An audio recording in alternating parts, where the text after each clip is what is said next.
Hello everyone, मैं क्षितिज सक्सेना स्वागत करता हूं एक बार फिर से आप सभी लोगों का आपके अपने यूट्यूब चैनल चलो मैथ्स करें पर। और आज की वीडियो के अंदर हम लोग डिस्कस करने वाले हैं again a very important concept, बहुत इंपॉर्टेंट टॉपिक हमारी मैथ्स का, that is properties of rational numbers, है ना। अब प्रॉपर्टीज ऑफ रैशनल नंबर एक ऐसा टॉपिक है जिसमें बच्चे बहुत ज़्यादा कंफ्यूज इसलिए होते हैं क्योंकि उनको ये बात पता नहीं कि हमारी जितनी भी प्रॉपर्टी है उन प्रॉपर्टी का मतलब क्या है ना। वो प्रॉपर्टी कैसे अप्लाई करनी है वो तो बात की बात है, बट उन प्रॉपर्टीज का मतलब क्या है। तो आइए बहुत डिटेल में डिस्कस करते हैं हमारी हर एक property, that is properties of rational numbers. तो स्टार्ट करने के लिए सबसे पहले अगर मैं आपको बताऊं तो चार प्रॉपर्टीज हम लोगों की इस टॉपिक में है। प्रॉपर्टीज ऑफ रैशनल नंबर में चार प्रॉपर्टीज हमारी हैं, तो एक एक करके डिस्कस करेंगे कि क्या है हमारी उस प्रॉपर्टी के अंदर। तो सबसे पहले अगर मैं आपसे बात करूं तो सबसे पहली प्रॉपर्टी हमारी है, वो प्रॉपर्टी है हमारी क्लोजर प्रॉपर्टी। क्या है? Closure property. अब क्लोजर प्रॉपर्टी का मतलब क्या होता है? क्लोजर प्रॉपर्टी का मतलब क्या होता है, ध्यान से देखिएगा। मैथ्स के अंदर हम लोग ये जानते हैं कि हमारे पास there are four mathematical operations. There are four mathematical operations, और फोर मैथमेटिकल ऑपरेशंस हमारे कौन कौन से? फोर मैथमेटिकल ऑपरेशंस हमारा सबसे पहला है प्लस, दूसरा है माइनस, फिर है मल्टीप्लाई, फिर है डिवाइड। ये फोर मैथमेटिकल ऑपरेशंस हम लोगों के मैथ्स के अंदर होते हैं।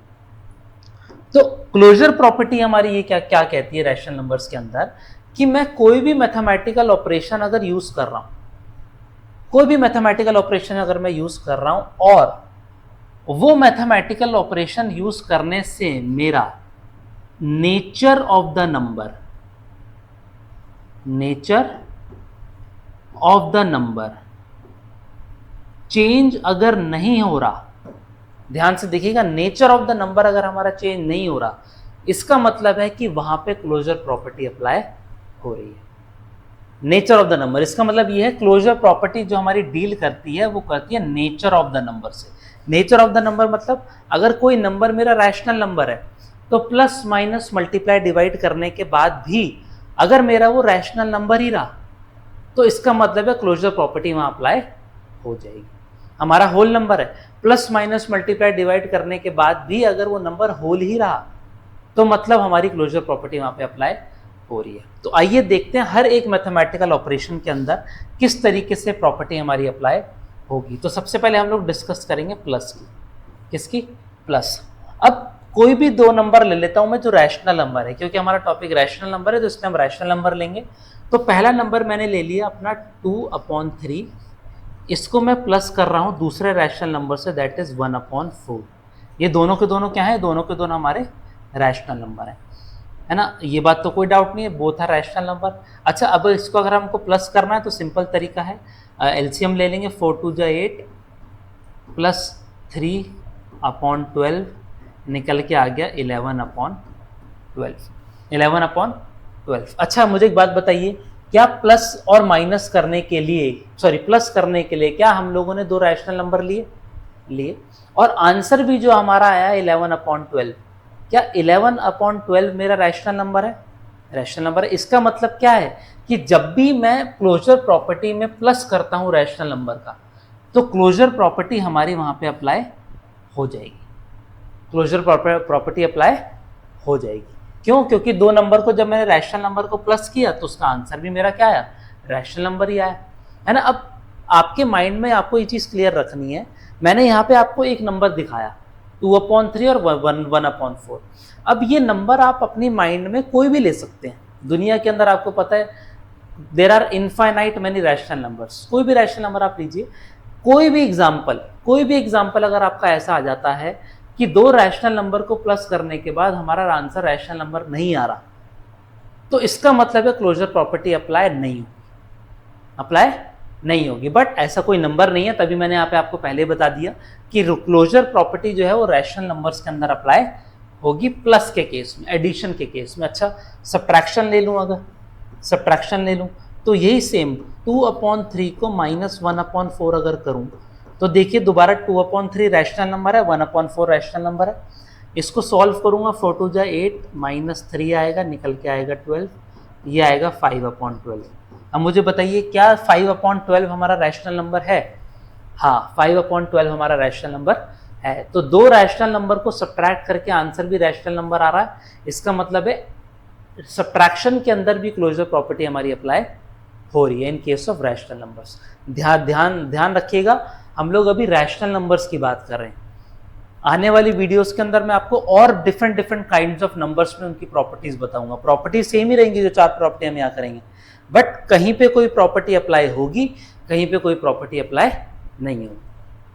ठीक है, तो यहाँ पे फिलहाल माइनस में भी प्रॉपर्टी अप्लाई हो रही है। अच्छा, मल्टीप्लाई करें, अगर मैं 2/3 एक रैशनल नंबर है, उसको 1/4 एक रैशनल नंबर से मल्टीप्लाई करूंगा तो ये हो जाएगा 1/6। अब मुझे बताइए क्या 1/6 हमारा रैशनल नंबर है? 1/6 भी हमारा रैशनल नंबर है। दो रैशनल नंबर को मल्टीप्लाई करता हूं तो आंसर भी रैशनल नंबर ही आ रहा है। क्या नेचर ऑफ द नंबर मेरा चेंज हुआ? नहीं हुआ। अगर नेचर ऑफ द नंबर हमारा चेंज होता तो इसका मतलब है क्लोजर प्रॉपर्टी अप्लाई नहीं हो रही। लास्ट है डिवाइड। अच्छा, डिवाइड अगर मैं कर दूं तो डिवाइड में आप देख सकते हैं 2/3 को डिवाइड करना है 1/4 से। तो डिवाइड में जब भी होता है तो 2/3 डिवाइड का साइन मल्टीप्लाई में बदल जाएगा और डिवाइड का अगला नंबर जो है वो रेसिप्रोकल हो जाएगा, तो ये आ जाएगा 8/3। अब ध्यान से देख के बताइए, 2/3 हमारा रैशनल नंबर है, 1/4 हमारा रैशनल नंबर है, और डिवाइड करके जो आंसर आया 8/3 that is also a rational number. इसका मतलब क्या है कि डिवीजन के अंदर भी क्लोजर प्रॉपर्टी हम लोगों की अप्लाई हो रही है। दोबारा बता रहा हूं, in case of rational numbers, in case of rational numbers. Number change कर दूंगा आने वाली वीडियोस के अंदर, तो आप देखेंगे कहीं पे कोई प्रॉपर्टी अप्लाई हो रही है, कहीं पे कोई प्रॉपर्टी अप्लाई नहीं हो रही है।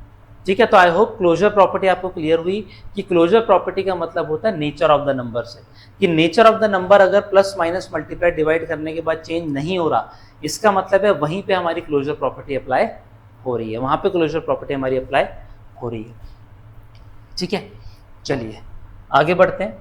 अब जो दूसरी प्रॉपर्टी हम लोगों की है सेकंड प्रॉपर्टी। सेकंड प्रॉपर्टी का जो हमारा नाम है दैट इज, ध्यान से देखिएगा, again a very important property, that is commutative property. बहुत क्वेश्चंस इस प्रॉपर्टी के एग्जाम के अंदर आते हैं, कॉम्यूटेटिव प्रॉपर्टी। और कॉम्यूटेटिव प्रॉपर्टी किस चीज से डील करती है? कॉम्यूटेटिव प्रॉपर्टी करती है ऑर्डर ऑफ द नंबर से। किससे? Order of the number. Order of the number. Order of the number का मतलब क्या है, आइए बहुत ध्यान से समझते हैं। दोबारा से 4 मैथमेटिकल ऑपरेशंस के साथ इसको सॉल्व करेंगे। सबसे पहला है प्लस, सबसे पहला है प्लस। अब ऑर्डर ऑफ द नंबर का मतलब क्या है कि अगर मैं कोई भी दो रैशनल नंबर लूं, दोबारा से ये बात तो क्लियर है कि रैशनल नंबर पे हम लोग इस चीज को अप्लाई करेंगे। कोई भी रैशनल नंबर मैंने लिया, लेट्स से 2 है ना, अब आपको पता है 2 इज ऑल्सो रैशनल नंबर। 2 को 3 से प्लस किया, 3 इज ऑल्सो रैशनल नंबर, तो आपको पता है हमारा आंसर आएगा 5। क्या आएगा आंसर? 5 आएगा। अच्छा, ऑर्डर ऑफ द नंबर मतलब अब मैंने 2 + 3 किया तो आंसर 5 आया। अगर मैं ऑर्डर चेंज कर दूं, अगर मैं 3 + 2 कर दूं तो भी क्या आंसर मेरा 5 ही आ रहा है? 5 ही आएगा आंसर चेंज तो नहीं होगा ना, क्योंकि मैं प्लस कर रहा हूं। 2 को 3 से प्लस करूं चाहे 3 को 2 से प्लस करूं, आंसर क्या आएगा? 5 आएगा। इसका मतलब क्या है कि क्लोजर प्रॉपर्टी कम्यूटेटिव प्रॉपर्टी हमारी एडिशन के केस में अप्लाई हो रही है। एडिशन के केस में हमारी कम्यूटेटिव प्रॉपर्टी अप्लाई हो रही है। क्यों? क्योंकि ये बात तो हमको बहुत पहले से भी पता है कि एडिशन के अंदर हमारा नंबर का ऑर्डर चेंज फर्क नहीं करता। मैं ए को बी से प्लस करूं चाहे बी को ए से प्लस करूं, कोई फर्क पड़ेगा? नहीं पड़ेगा, answer would be same. Minus में देखते हैं। अब ये बात आपको पता है कि माइनस में बहुत बार ये चीज़ बोली जाती है कि नंबर बहुत मैटर करता है कि आप किसको किससे आपको माइनस करना है। जैसे यहाँ पे अगर मैं नंबर ले लूँ 3 - 2 तो आंसर मेरा आएगा 1। वहीं अगर मैं ऑर्डर चेंज कर दूँ 2 - 3 कर दूँ तो आंसर आएगा मेरा -1। अब मुझे एक बात बताइए, क्या 1 और -1 दोनों सेम होते हैं? नहीं होते। इसका मतलब क्या है कि सब्ट्रैक्शन के अंदर जैसे ही मैंने ऑर्डर को चेंज किया, मेरा नंबर जो है, मेरा आंसर डिफर कर गया, मेरा आंसर डिफर कर गया। इसका मतलब क्या है कि माइनस के अंदर हमारी कम्यूटेटिव प्रॉपर्टी अप्लाई नहीं करती है ना। आप कोई भी नंबर ले लीजिए, कोई भी number, let it be any number, अगर आप उसमें ऑर्डर चेंज कर देंगे आंसर डिफर कर जाएगा, आंसर डिफर कर जाएगा। तभी आपने स्कूल्स में भी देखा होगा टीचर्स बोलती हैं कि माइनस में ज़्यादा ख्याल रखना है आपको, किसको किससे माइनस करना है। प्लस में फ़र्क नहीं पड़ता, आगे पीछे कर दीजिए कोई फ़र्क नहीं पड़ता, बट माइनस में ध्यान से आपको लिखना पड़ेगा। ठीक है, आइए आगे बढ़ते हैं। अगला जो है हमारा that is multiplication. Multiplication again बहुत सिंपल है, बहुत क्लियर है। 3 इंटू 2 करूँगा तो आएगा 6, 2 इंटू 3 करूँगा तो भी आएगा 6, मतलब ऑर्डर चेंज करने से कोई फ़र्क नहीं पड़ा। तो हमारी कॉम्यूटेटिव प्रॉपर्टी जो है मल्टीप्लिकेशन में भी अप्लाई कर जाती है ना। a मल्टीप्लाइड बाई बी करूँ चाहे b मल्टीप्लाइड बाई a करूँ, आंसर वुड बी सेम। अब ध्यान से देखिएगा अगला, that is divide.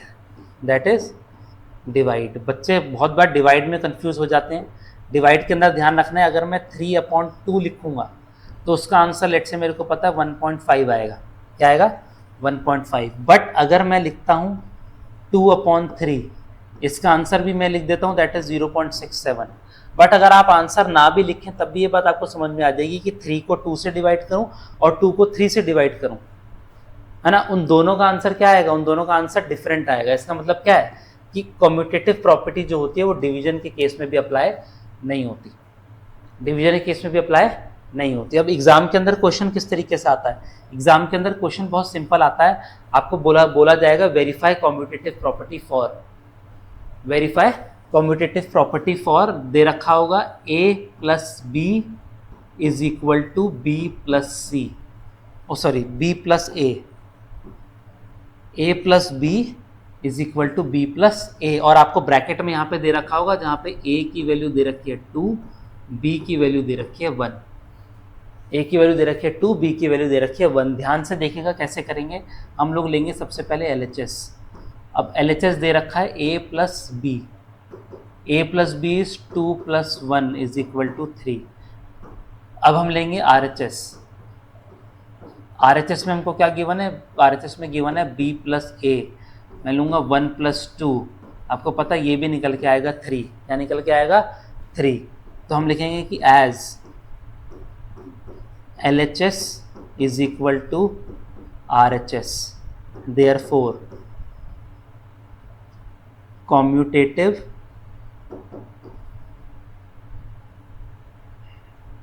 Property verified. Commutative property verified, हमारी कम्यूटेटिव प्रॉपर्टी यहाँ पे अप्लाई हो गई, वेरीफाई हो गई। ऐसे सिंपल से क्वेश्चन आप अपनी बुक के अंदर भी देखेंगे तो बुक के अंदर भी आपको ऐसे बहुत सारे क्वेश्चंस देखने को मिल जाएंगे। ठीक है, तो आई होप कम्यूटेटिव प्रॉपर्टी का मीनिंग आपको समझ में आया। अच्छा, इससे पहले क्लोजर प्रॉपर्टी करी थी। क्लोजर प्रॉपर्टी होता है नेचर ऑफ द नंबर से। Nature of the number should not change. अगर मैंने 2 रैशनल नंबर लिए हैं तो प्लस माइनस मल्टीप्लाई डिवाइड करने के बाद भी रैशनल नंबर ही आने चाहिए। ऐसा ना हो कि नंबर का नेचर ही चेंज हो जाए, है ना। ये सब ज़्यादातर किस चीज़ में होता है? होल नंबर के केस में होता है या फिर नेचुरल नंबर के केस में होता है। ठीक है, जिसमें क्या होता है, नंबर का नेचर चेंज हो जाएगा, नंबर का नेचर चेंज हो जाएगा। फिर हम लोगों ने दूसरी कही that is commutative property. Commutative property कहती है ऑर्डर ऑफ द नंबर। क्या है? Order of the number. और अब अगली जो तीसरी प्रॉपर्टी हम लोगों की है, तीसरी प्रॉपर्टी हमारी again very very important, that is associative property. Associative property, है ना। अब एसोसिएटिव भी बहुत बार पेपर के अंदर इससे क्वेश्चन आते हैं, है ना। एसोसिएटिव प्रॉपर्टी जो हमारी होती है that is grouping of terms, that is grouping of terms को ग्रुप करके हमको इसको प्रूफ करना है कि क्या एसोसिएटिव प्रॉपर्टी हम लोगों की प्लस माइनस मल्टीप्लाई डिवाइड में अप्लाई हो रही है कि नहीं हो रही। तो ध्यान से देखिएगा, सबसे पहले करेंगे प्लस। क्या करेंगे? प्लस। तो एसोसिएटिव प्रॉपर्टी का मतलब क्या हो गया? मान लीजिए 3 नंबर दे रखे हैं हमको, a प्लस बी प्लस सी, है ना। अब इसमें अगर मैं सबसे पहले a और b का ग्रुप बना लूं, मतलब मैंने पहले a और b को सॉल्व कर लिया, a और b को सॉल्व कर लिया। जो a और b को सॉल्व करके आंसर आया उसको हमने c से प्लस कर दिया, equal to a plus B plus C. ये होगा इक्वल टू बी और सी के ग्रुप को पहले सॉल्व कर लो, उसको a से प्लस कर दो। बात एक ही है, अब जैसे मैं इसको एग्जांपल लेके करूं, मैंने यहाँ पे लिख दिया सिंपल नंबर लेते हैं 1 + 2 + 3, 1 और 2 का ग्रुप बना दूं, ये हो जाएगा 3 + 3, आंसर आ गया 6। क्या आ गया? 6। यहाँ पे अगर हम देखेंगे 1 + 2 + 3, 2 और 3 का ग्रुप बना दूं, ये हो गया 1 + 5, आंसर आ गया 6। क्या सेम आया? सेम आ गया। इसका मतलब क्या है कि एसोसिएटिव प्रॉपर्टी हम लोगों की एडिशन के केस में अप्लाई होती है, और आपको एग्जाम में ज़्यादातर एसोसिएटिव प्रॉपर्टी में एडिशन के क्वेश्चन ही मिलेंगे, है ना। आपको सिर्फ एसोसिएटिव प्रॉपर्टी को प्रूफ करना है। जैसे अभी हम लोगों ने कम्यूटेटिव प्रॉपर्टी प्रूफ करा था, वैसे ही आपको एसोसिएटिव प्रॉपर्टी प्रूफ करने के लिए आ सकता है। सेम इसी तरीके से गिवन होगा proof that a + b + c, a और b ब्रैकेट में दे रखा है, plus c equal to a + b + c bracket में दे रखा है। a b c की वैल्यू दे रखी है, LHS लेंगे RHS लेंगे, सेम आना चाहिए। क्या आना चाहिए? सेम आना चाहिए। अब माइनस में देखते हैं एक बार। माइनस में अगर मैं यहाँ पे कर दूँ 7 - 3 - 2, पहले इसको माइनस कर दूँ तो ये हो गया 7 - 3 = 4, -2 करूँगा आएगा 2। बट अब अगर मैं नंबर चेंज कर दूँ, सॉरी ग्रुपिंग चेंज कर दूँ, ये हो जाएगा 7 - 3 - 2, इसको पहले कर दिया तो ये हो गया 7 - 3 - 2 = 1, निकल के आ गया 6। तो आप देख सकते हैं ये दोनों आपस में इक्वल नहीं है, ये दोनों आपस में इक्वल नहीं है ना। तो एसोसिएटिव प्रॉपर्टी में अगर देखिए यहाँ पे हम लोगों ने खाली नंबर को चूज़ किया, तो नंबर को चूज़ करेंगे तो एसोसिएटिव प्रॉपर्टी नेगेटिव के केस में, सॉरी सब्ट्रैक्शन के केस में हमारी अप्लाई नहीं होगी। ठीक है, तो ध्यान से आप लोगों को देखना है एग्जाम में कि अगर ब्रैकेट लगा भी हुआ है तो ब्रैकेट कहाँ पे लगा हुआ है, कौन कौन सी टर्म्स के अंदर ब्रैकेट लगा हुआ है। ठीक है, नेक्स्ट पे अगर हम आए तो मल्टीप्लिकेशन होता है। क्या होता है? मल्टीप्लिकेशन। अगेन वेरी सिंपल, बहुत सिंपल है। 2 × 3 × 4 करूँगा, अगर इसका ग्रुपिंग कर लो, 2 × 3 = 6, × 4 करूँगा आएगा 24। क्या आएगा? 24। 2 × 3 × 4 करूँगा तो ये हो गया 2 × 12, निकल के आ गया 24। क्या निकल के आ गया? 24। आप देख सकते हैं यहाँ पे भी दोनों के दोनों क्या हैं? दोनों के दोनों इक्वल हैं, दोनों के दोनों इक्वल हैं। तो मल्टीप्लिकेशन के अंदर भी हम लोग ग्रुप बना के, सेपरेट नंबर का पहले ग्रुप बना के उनको सॉल्व करके फिर हम उसको सॉल्व कर सकते हैं। तो रिमेनिंग नंबर से सॉल्व कर सकते हैं, हमारे आंसर में कोई फर्क नहीं पड़ेगा। किस तरीके से क्वेश्चन इसका आता है, किस तरीके से क्वेश्चन इसका हमारा आता है, देखिए बहुत ही ज़्यादा ट्रेंडिंग क्वेश्चन, और ऐसा क्वेश्चन आपको बहुत बार पेपर में देखने को मिलेगा। क्वेश्चन दे रखा है हमको, क्वेश्चन लेट से मैं क्वेश्चन लिख लेता हूँ, 4 × 65 × 25, 4 × 65 × 25। अब देखिए जो नॉर्मल कोई भी बच्चा अगर इसको सॉल्व कर रहा है और विदाउट प्रॉपर्टी से कर रहा है, प्रॉपर्टी से करो विदाउट प्रॉपर्टी से करो, आप देख सकते हो सिंपल सा मल्टीप्लिकेशन का क्वेश्चन है। और किसी भी क्लास के अंदर, आप 8th क्लास में हम पढ़ रहे हैं इस टॉपिक को, तो मल्टीप्लाई करना बहुत कोई मुश्किल बात नहीं है ना। हम लोग पहले सीधा 65 को 4 से मल्टीप्लाई करेंगे तो आ जाएगा आंसर 260। 26 को फिर 25 से अगर मल्टीप्लाई कर दूंगा तो आ जाएगा 0 3 1 3 5 2 0 5 6 0 0, 6500 100 आंसर आ गया। बट हम लोगों ने क्या यहाँ पे कोई प्रॉपर्टी यूज़ करी? कोई प्रॉपर्टी हम लोगों ने यहाँ पे यूज़ नहीं करी। बट क्वेश्चन आता है solve using property, solve using property. अब बिना प्रॉपर्टी की करेंगे तो आंसर तो सेम आ जाएगा, लेकिन हो सकता है नंबर पूरे ना मिले। बट प्रॉपर्टी के साथ अगर हम करें तो हम लोगों ने अभी देखा कि हम लोग कम्यूटेटिव प्रॉपर्टी, एसोसिएटिव प्रॉपर्टी में जो है पेयर बना सकते हैं नंबर का। तो हम लोगों ने क्या किया, पहले 4 और 5 का पेयर बना लिया, 4 × 25 का पेयर बना लिया, सॉरी, उसको मल्टीप्लाई कर देंगे 65 से। अब देखिए 4 × 25 करता हूँ तो बहुत क्लियर है, हमको पता है वो 100 होगा। फिर 100 को 65 कर दूँ तो 65 को 100 से मल्टीप्लाई करने के लिए कोई भी नंबर हो 100 से मल्टीप्लाई करना है बहुत मुश्किल है, नहीं, सीधा 65 100 हमारा इसका आंसर आ गया। सीधा आंसर क्या आ गया? 65 100 आंसर आ गया इसका।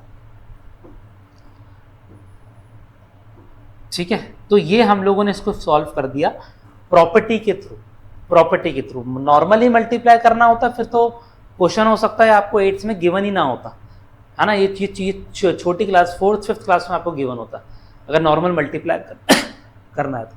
बट प्रॉपर्टी को यूज करके हमने इसको क्वेश्चन को सॉल्व किया, है ना। आई होप कि ये क्वेश्चन आपको समझ में। आप सेम अगर मैं आपसे बात करूं डिवीजन के अंदर, तो ध्यान रखिएगा डिवीजन के अंदर भी जो एसोसिएटिव प्रॉपर्टी आपकी अप्लाई नहीं होती।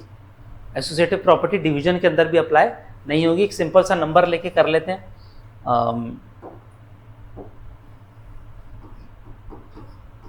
लेट से मैंने ले लिया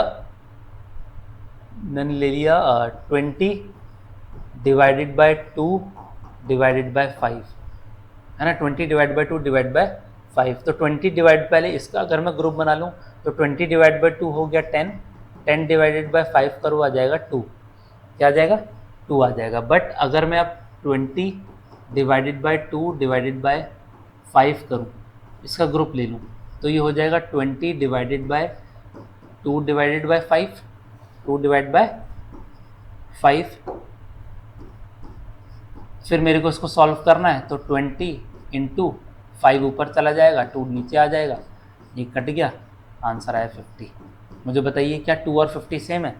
नहीं, 2 और 50 सेम नहीं है ना। तो ये है हमारी एसोसिएटिव प्रॉपर्टी, जहाँ पे हम क्वेश्चंस को रीअरेंज करके उनका ग्रुपिंग करके अपने क्वेश्चंस को आसान बना सकते हैं, अपने क्वेश्चन को आसान बना सकते हैं। बट ये चीज़ आपको ध्यान रखना है, माइनस के साथ और डिवीजन के साथ आपको अप्लाई नहीं करनी। अच्छा, माइनस के साथ अगर हम लोग कर भी रहे हैं तो माइनस के साथ मेक श्योर कि हमको पूरे के पूरे खाली नंबर को नहीं, उस नंबर को उसके सिंबल के साथ में सॉल्व करना है, सिंबल के साथ में सॉल्व करना है, ठीक है। तो आई होप कि क्वेश्चन आपको सॉरी कॉन्सेप्ट आपको, प्रॉपर्टी आपको समझ में आई, ठीक है। आखिरी प्रॉपर्टी में पढ़ते हैं जो हमारी लास्ट प्रॉपर्टी है, that is again very very important question, very important property, that is distributive property. That is distributive property. अब डिस्ट्रीब्यूटिव प्रॉपर्टी क्या कहती है, ध्यान से देखिएगा। डिस्ट्रीब्यूटिव प्रॉपर्टी जो हमारी है वो कहती है कि अगर मैं a into B plus A into C कर रहा हूँ, a into B into A into C कर रहा हूँ, तो मैं इसमें से देखो a और a कॉमन ले सकता हूँ और मैं इसको लिख दूंगा b प्लस सी। क्या लिख दूंगा? a कॉमन ले लिया, मैंने लिख दिया b प्लस सी, है ना। तो ये क्या हो जाएगी हमारी, ये मैंने क्या करा, मैंने नंबर को डिस्ट्रीब्यूट कर दिया, नंबर को डिस्ट्रीब्यूट कर दिया। और लेट से अगर आपको ये भी गिवन है a इंटू बी प्लस सी, तो आप ब्रैकेट कैसे सॉल्व करते हैं बात आपको पता, a को b से मल्टीप्लाई कर दूंगा प्लस a को c से मल्टीप्लाई कर दूंगा, ठीक है। तो डिस्ट्रीब्यूटिव प्रॉपर्टी भी मोस्ट ऑफ द केसेस में हमारे सामने आती है क्वेश्चन को सॉल्व करने में। किस तरीके से क्वेश्चन दिया जाता है ध्यान से देखिएगा। हमको क्वेश्चन दिया जाएगा, नंबर दे रखा होगा, यू हैव टू मल्टीप्लाई 44, या मैं इसको ले लेता हूँ 47 मल्टीप्लाइड बाय 99, 47 मल्टीप्लाइड बाय 99। और दोबारा से आपसे यही चीज़ बोली गई होगी, you have to solve using appropriate property, you have to solve using appropriate property. अब दोबारा से कोई बच्चा 47 को 99 से मल्टीप्लाई कर देगा तो आंसर तो सेम ही आना है, आंसर तो सेम ही आना है। लेकिन प्रॉपर्टी का जो हम इस्तेमाल करते हैं वो इसलिए इस्तेमाल करते हैं ताकि हम अपने क्वेश्चन को थोड़ा सा इजी बना सकें। क्या बना सकें? इजी। ध्यान से देखिएगा, बहुत सिंपल क्वेश्चन है। 47 दे रखा है, इस 99 को मैं लिख सकता हूँ 100 माइनस 1। क्या लिख सकता हूँ? 100 माइनस 1 मैंने इसको लिख दिया। अब ध्यान से देखिएगा, दोबारा से बाहर एक नंबर दे रखा है, अंदर ब्रैकेट के अंदर 2 नंबर दे रखे हैं, तो मल्टीप्लाई कर दूंगा, ये आ जाएगा 4700 माइनस 47 इंटू 1 इज 47। अब 4700 में से 47 अगर माइनस कर दूं तो आंसर आ जाएगा 4653। क्या गया आंसर? 4653। अब मुझे एक बात बताइए, क्या मुझे कोई भी लंबी चौड़ी कैलकुलेशन यहाँ पे करने की जरूरत पड़ी? कोई भी ऐसी कैलकुलेशन हो जो मैंने यहाँ पे करी हो? कोई कैलकुलेशन मैंने नहीं करी, है ना। तो प्रॉपर्टी को यूज करके आप देख सकते हैं किस तरीके से बहुत आसानी से हम लोगों ने इस क्वेश्चन को सॉल्व कर दिया, है ना। और दोबारा से मैं आपको बोल रहा हूँ, हमारे लिए मल्टीप्लाई करना भी बहुत मुश्किल बात नहीं है ना। मल्टीप्लिकेशन में भी इसमें मुश्किल से आपको, है ना, अगर आपको अच्छी प्रैक्टिस है तो मेरे ख्याल से 10 से 15 सेकंड लगेंगे, बट क्वेश्चन ही हमको प्रॉपर्टी के थ्रू सॉल्व करना है। तो अगर आपको पूरे नंबर चाहिए तो प्रॉपर्टी के थ्रू ही आपको उसको सॉल्व करना पड़ेगा, ठीक है, ऐसे और क्वेश्चंस हम लोग आने वाली वीडियोस के अंदर करेंगे जिसमें सिर्फ प्रॉपर्टी की बेस पे क्वेश्चन होंगे। अभी इस समय प्रॉपर्टी का समझना जरूरी है कि किस तरीके से हमने नंबर को ब्रेक कर दिया। ठीक है, अब कुछ और प्रॉपर्टीज हम लोगों की इस टॉपिक के अंदर है। जैसे हमारी एक प्रॉपर्टी होती है जिसको हम बोलते हैं एडिटिव इनवर्स। क्या बोलेंगे हम लोग? Additive inverse. अब एडिटिव इनवर्स का मतलब क्या होता है? एडिटिव इनवर्स का मतलब होता है साइन चेंज। क्या हो जाएगा? Sign change. कोई भी नंबर हमको दे रखा है और हमसे पूछा है you have to find the additive inverse of, let's say you have to find the additive inverse of 7। तो 7 का एडिटिव इनवर्स, अच्छा साइन चेंज मैंने बोला, साइन चेंज का मतलब क्या है? 7 के साथ कौन सा साइन है? जहां पे कोई साइन नहीं लगा होता वहां पे कौन सा साइन होता है? वहां पे प्लस का साइन होता है। तो इस 7 के साइन को अगर चेंज कर दूंगा तो मेरा आंसर निकल के आ जाएगा -7। क्या निकल के आ जाएगा? -7। ऐसे सिंपल से क्वेश्चन पूछे जाते हैं पेपर में, you have to find the additive inverse of -10। -10, तो -10 का एडिटिव इनवर्स क्या होगा? सिंबल चेंज कर दूंगा तो आ जाएगा 10। क्या आ जाएगा? 10 आ जाएगा। कोई फ्रैक्शन भी दे रखा है -1/3, सिंबल चेंज कर दूंगा एडिटिव इनवर्स फाइंड करने के लिए, सीधा सीधा क्या आ जाएगा? 1/3 आ जाएगा एडिटिव इनवर्स। बहुत आसान है, सिंबल को चेंज कर देना है। क्या करना है? सिंबल को चेंज कर देना है। अच्छा, अगला जो इसी के अंदर हमारा आता है ना, इसी के अंदर जो अगला हमारा आता है वो हमारा आता है मल्टीप्लिकेटिव इनवर्स। क्या आता है?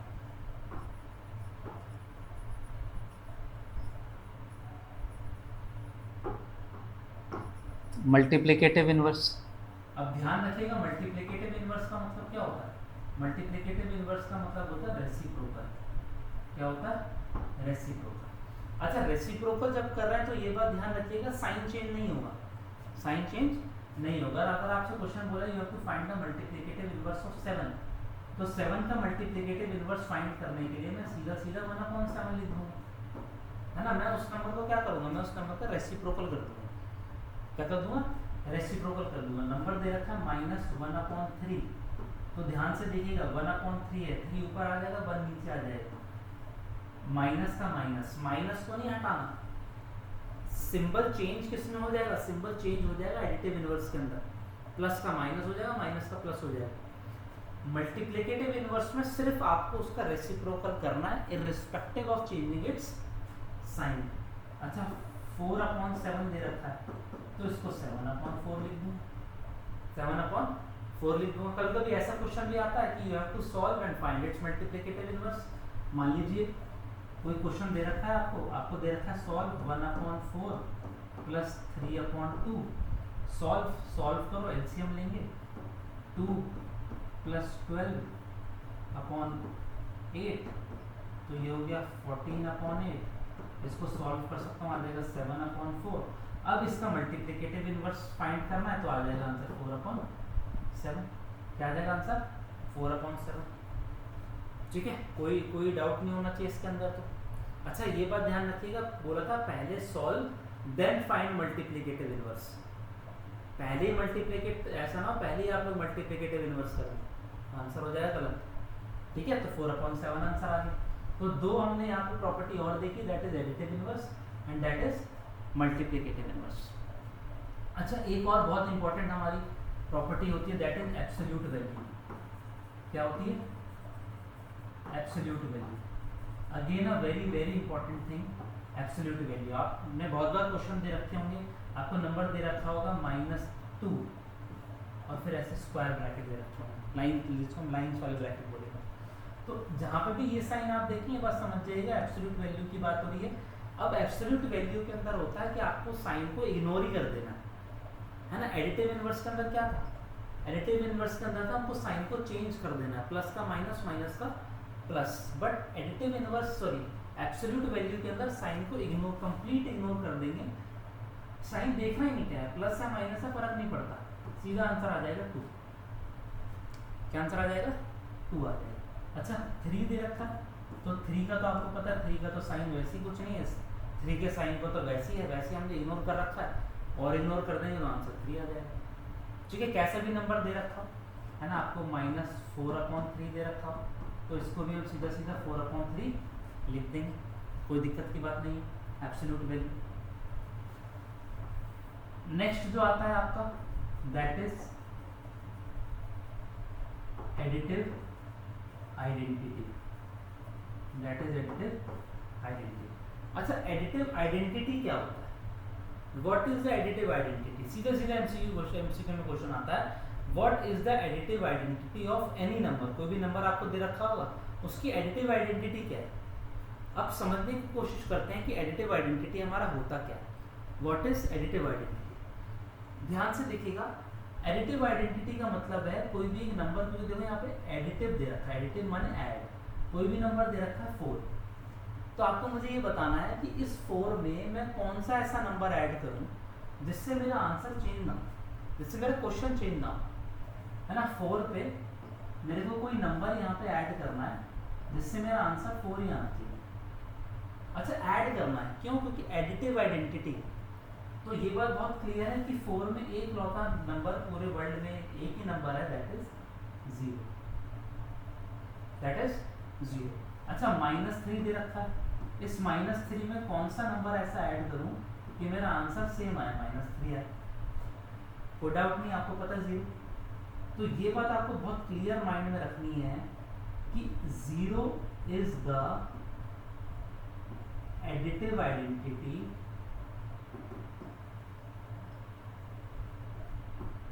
Of any number.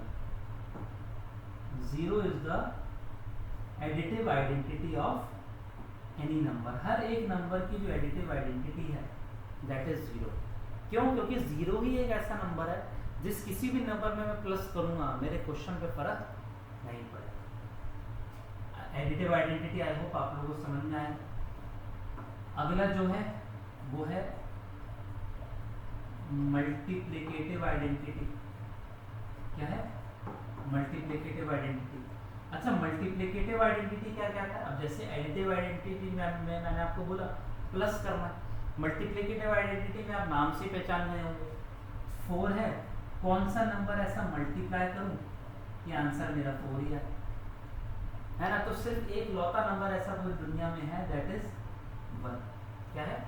That is 1। कोई भी नंबर दे रखा हो आपको, -3 दे रखा है, क्या मल्टीप्लाई करूं कि -3 है, दैट इज 1। तो अगेन यहाँ पे आपको क्या ख्याल रखना है कि 1 इज द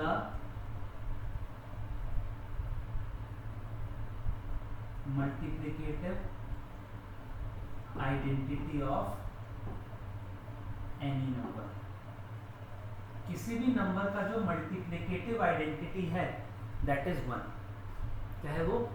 1 है ना। तो आई होप कि multiplicative identity, additive identity, absolute value और जितनी भी प्रॉपर्टीज हम लोगों ने यहाँ पे डिस्कस करी वो आपको समझ में आए। आज की वीडियो में बस इतना ही, जहाँ पे हम लोगों ने सिर्फ प्रॉपर्टीज डिस्कस करी, क्या क्या उन प्रॉपर्टीज का मतलब होता है। जैसे क्लोजर प्रॉपर्टी मैंने आपको बताया, जिसका मतलब है nature of the number should not change, plus minus multiply divide के बाद नेचर चेंज नहीं होना चाहिए। कम्यूटेटिव प्रॉपर्टी हम लोगों ने डिस्कस करा, जहाँ पे order of the number change करने के बाद अगर आंसर सेम आ रहा तो मतलब कम्यूटेटिव प्रॉपर्टी हमारी अप्लाई हो रही है। एसोसिएटिव प्रॉपर्टी हमने बोला, जहाँ पे हम लोग नंबर का ग्रुपिंग कर सकते हैं, ग्रुपिंग करके, है ना, उसको हम सॉल्व कर सकते हैं, रीअरेंज करके उसको अच्छे से सॉल्व कर सकते हैं। और डिस्ट्रीब्यूटिव प्रॉपर्टी का भी मैंने एक एग्जांपल आपको बताया। तो आज की वीडियो में हम लोग सिर्फ प्रॉपर्टी डिस्कस करेंगे। अगर वीडियो अच्छी लगी तो वीडियो को लाइक करिए, शेयर करिए, चैनल को सब्सक्राइब करिएगा। बाकी अगली वीडियो में मिलेंगे इन्हीं प्रॉपर्टीज से कुछ बहुत ज़बरदस्त क्वेश्चंस के साथ, जो कि बार बार आपके पेपर में रिपीट होते हैं। तब तक के लिए all the best and take care.